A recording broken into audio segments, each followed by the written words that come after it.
आजगावकरजी आजच्या कार्यक्रमाच्या प्रमुख पुनीताई शिंदे,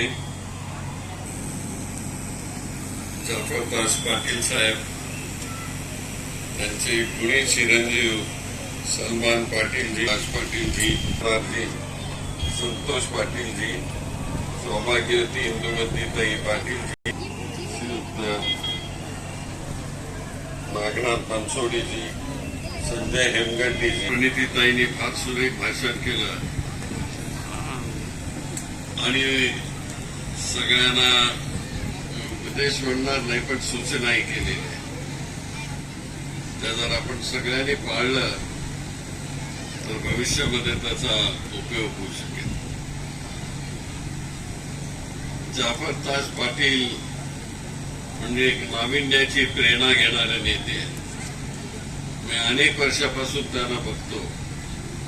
कबळे गुरुजी, शिवधारेजी, दक्षिण मधले सगळे हे मोठे नेते, त्यांच्याबरोबर राहून देखील ते स्वतंत्रपणानं आपली स्वतःची आयडेंटिटी त्यांनी निर्माण केली. ही साधी गोष्ट नाहीये, पण या मोठ्यांच्या बरोबर राहत असताना छोट्यांची ताकद कमी होत जाते. पण जाफरदासजी आपल्या विचाराने पुढे पुढे गेले. इतकंच नाही तर त्यांनी शेतकरी संघटनेमध्ये काम केलं. त्याचा प्रामुख्यानं मला उल्लेख करावा लागतो की स्वतः शेती करत असताना देखील आपल्या भागातल्या शेतकऱ्यांना जागृत करणं आणि त्यांना दिशा देणं हे अतिशय महत्वाचं आहे. लोकांचं जे कर्तृत्व बघत असताना देखील स्वतःच्या आपल्या घरामध्ये काय आहे हे मला इंडियन पोलीस सर्व्हिसमध्ये IPS त्यांनी केलं. ही काही साधी गोष्ट नव्हती मित्र. कारण एका लहान खेड्यामधला माणूस देशाच्या इंडियन पोलीस सर्व्हिसमध्ये त्यांनी देण्याचं काम केलं आणि त्याच्याकरता आपल्या मुलाला प्रोत्साहन देत राहिले. ते खुशी नाहीतर शेतकरी असलेला माणूस क्या करता रे वहां जाके, याच कर शेती अपना 4 पैसे मिळते, असं त्यांनी केलं नाही. त्यांनी आपल्या मुलाला खूप चांगलं शिक्षण झालं आणि तो मुलगा देखील फार गुणी आहे. मी देशाचा होम मिनिस्टर असताना ते जेव्हा शिक्षण त्यांचं पूर्ण करत होते IPSचं, तेव्हा त्यांची जी पासिंग आउट परेड असते ती पण हैदराबादला झाली आणि त्या परेडला मी प्रमुख पाहुणा म्हणून गेलेलो होतो. आणि तिथं मला आपल्या सोलापूरचा जाफरदासचे चिरंजीव, त्यांचे हे चिरंजीव तिथं आहेत हे मला कळलं. मला खूप आनंद झाला की पासिंग आउटमध्ये माझ्या सोलापूरचा नेता म्हणजे पोलीसमधला नेता तिथं त्याला पासिंग आउटमध्ये आहे. याच्यासारखा मला दुसरा कुठला आनंद त्या दिवशी झाला नाही. आणि माझं सगळं त्यांच्यावर लक्ष होतं की आपले जाफरदास पाटील जी का लडका तो कशा तऱ्हेनं काम करतो. अतिशय चांगल्या तऱ्हेनं त्याने उत्तर प्रदेशमध्ये काम केलं. हे कठीण काम असतं तुम्हाला सांगतो. उत्तर प्रदेशमधले हे सगळे नेते मंडळी, तू उसका क्यों सुना मेरा क्यों नहीं सुना, तुम्हाला माहिती आहे. एकीकडे मुलायम सिंग, दुसरीकडे BJPचे त्यावेळेस राज्य असणारे, अशा लोकांच्या बरोबर काम करत असताना सबको जी हुजूर करके अपना मार्ग अच्छी तरह से निकालना.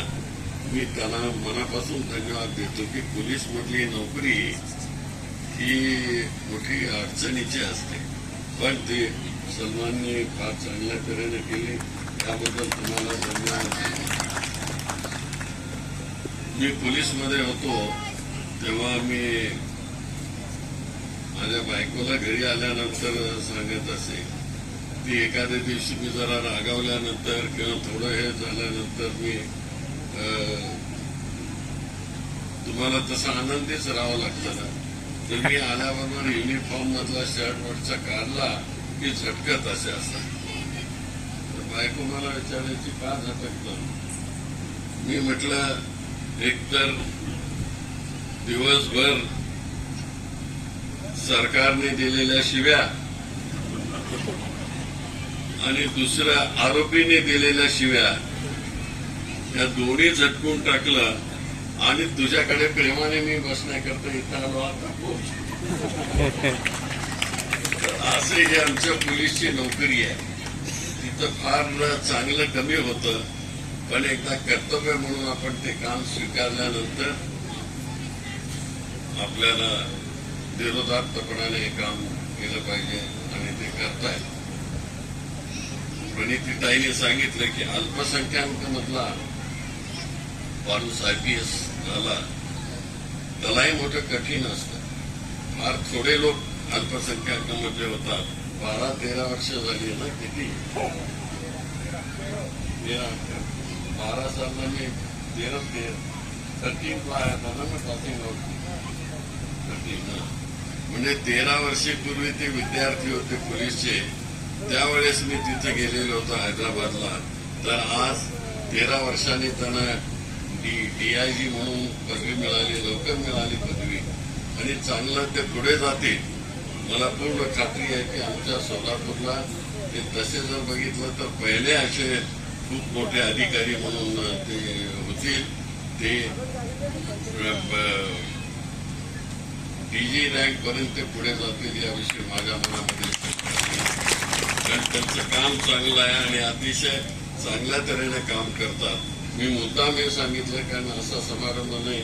आप लोग बोलने के लिए दूसरा कोई रास्ता ही नहीं था, तो आज मैंने सोचा कि मंच पर मैं ये बात बताऊं अपने पिता के सामने, ऑथेंटिक बात में कर रहा हूं. तो असं आपल्या सोलापूरच्या या जिल्ह्यामध्ये चांगल्या तऱ्हेनं काम केलेलं. माझं तर शेत तिथं जवळच आहे, सगळ्यांना माहिती आहे.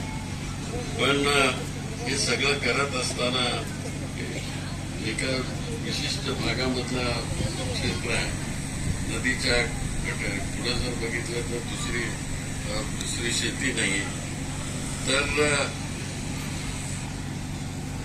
हे करत असताना सगळ्यात महत्वाचं काम तरी स्वीकारलं.